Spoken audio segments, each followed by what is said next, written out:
Winter సీజన్లో మన skin చాలా ఈజీగా డ్రై అయిపోతుంది. దానికోసం మార్కెట్లో చాలా క్రీమ్స్ అండ్ మాయిశ్చరైజర్స్ ఉన్నాయి. అండ్ వాళ్ళు యాడ్స్లో చెప్పేది ఏంటంటే ఆ ప్రొడక్ట్స్ అప్లై చేయగానే మన స్కిన్ బేబీ స్కిన్ అంత సాఫ్ట్గా అవుతుందని. ఇన్ని యాడ్స్ వేసి ఇంతలో ప్రమోట్ చేసినా సరే చాలామంది బ్లూ అండ్ వైట్ కలర్ డబ్బాలో ఉన్న ఒక క్రీమ్నే చూస్ చేసుకుంటారు. అదే వ్యాస్లిన్ పెట్రోలియం జెల్లీ. దాదాపు వ్యాస్లిన్ కనిపెట్టి 150 years అయినా ఇంకా ఆ ప్రోడక్ట్ టాప్ పొజిషన్లో ఎలా కొనసాగుతుంది? ఇంతలా మన మైండ్లో స్టాంప్ వేసుకున్న ఈ వ్యాస్లిన్ కోసం ఈరోజు ఈ వీడియోలో చెప్పబోతున్నాం. Hello everyone, welcome back to Krishna chronicles. Let's get into the video. 1859వ సంవత్సరంలో రాబర్ట్ చీజ్బ్రో అనే ఒక కెమిస్ట్ పెన్సిల్వేనియాలో ఉన్న టిట్సువిల్లే అనే సిటీలో ఆయిల్ ఫీల్డ్స్లో తన రీసెర్చ్ చేయడానికి వెళ్ళాడు. ఆ ఆయిల్ ఫీల్డ్స్లో పనిచేసే వర్కర్స్కి ఎవరికైనా దెబ్బ తగిలితే అక్కడ ఉన్న రాడ్స్కి అంటుకొని ఉన్న ఒక వ్యాక్స్ లాంటి సబ్స్టెన్స్ని ఆ దెబ్బ మీద అప్లై చేయటం రాబర్ట్ గమనించాడు. అప్పుడు అతను అక్కడ ఉన్న వర్కర్స్ని అడిగితే ఆ వర్కర్స్ రాడ్ వ్యాక్స్ అప్లై చేయడం వల్ల దెబ్బ తక్కువ రోజుల్లోనే తగ్గిపోతుందని సమాధానం ఇచ్చారు.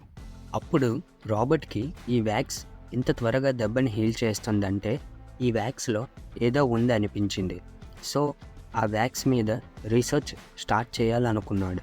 ఎందుకంటే అది ఫ్యూచర్లో మనుషులకి యూజ్ అవ్వచ్చని. తన పాత రీసెర్చ్లన్నీ వదిలేసి ఈ రాడ్ వ్యాక్స్ శాంపుల్ పట్టుకొని బ్రూక్లిన్ సిటీకి బయలుదేరాడు. బ్రూక్లిన్ వచ్చాక రీసెర్చ్ చేయటం స్టార్ట్ చేశాడు. కొన్ని రోజులు రీసెర్చ్ చేశాక తనకి అర్థమైంది ఏంటంటే ఈ రాడ్ వ్యాక్స్లో ఉన్నది పెట్రోలియం జెల్లీ అని. అదే మనకి ఏమైనా స్కిన్ క్రాక్స్ వచ్చినా, స్కిన్ డ్రై అయినా బాగా యూజ్ అవుతుందని తెలుసుకున్నాడు. సో అప్పుడు రాబర్ట్ ఆ ప్రోడక్ట్ మీద వర్క్ చేసి 1872లో ఈ పెట్రోలియం జెల్లీని వ్యాస్లిన్ అనే నేమ్తో లాంచ్ చేశాడు.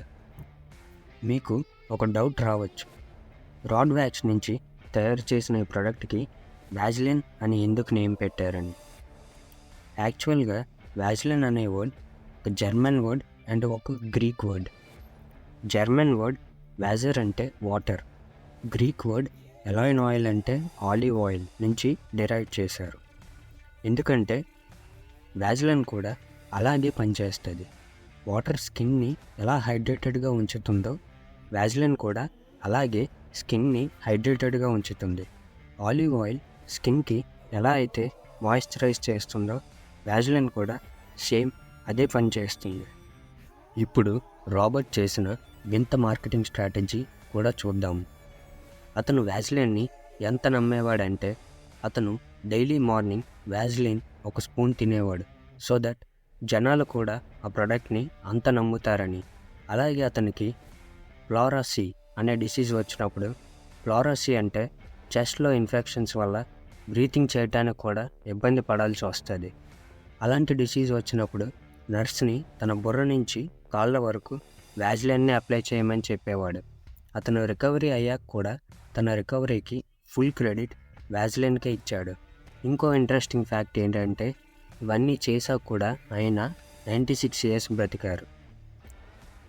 అప్పటిదాకా వ్యాస్లిన్ని చీజ్బ్రో కంపెనీ మ్యానుఫ్యాక్చరింగ్ చేసేది. కానీ ఆయన చనిపోయిన 22 years తర్వాత 1955లో వ్యాస్లిన్ని పాండ్స్తో మెర్జ్ చేశారు. ఆ తర్వాత 1987లో వ్యాస్లిన్ని యూనిలివర్ పూర్తిగా పర్చేస్ చేసింది. ప్రజెంట్ మార్కెట్లో body lotion, lip balm, body oil ఇలా వేరియస్ ప్రొడక్ట్స్ వ్యాస్లిన్ నేమ్తో లాంచ్ చేశారు. సో ఫ్రెండ్స్, నెక్స్ట్ ఏ కంపెనీ కేస్ స్టడీ చేయాలో కామెంట్ బాక్స్లో పోస్ట్ చేయండి. అలాగే వీడియో మీకు ఇన్ఫర్మేటివ్గా అనిపిస్తే తప్పకుండా లైక్ చేయండి. ఇలాంటి బిజినెస్ కేస్ స్టడీ వీడియోస్ ఇష్టపడే మీ ఫ్రెండ్స్ అండ్ ఫ్యామిలీ మెంబర్స్కి ఈ వీడియో షేర్ చేసి ఇలాంటి క్వాలిటీ కంటెంట్ కోసం ఛానల్ని సబ్స్క్రైబ్ చేయండి. వీడియో పెట్టగానే నోటిఫికేషన్ రావాలంటే పక్కనే ఉన్న బెల్ ఐకాన్ని క్లిక్ చేయండి. So thank you for watching. మళ్ళీ నెక్స్ట్ వీడియోలో కలుద్దాం.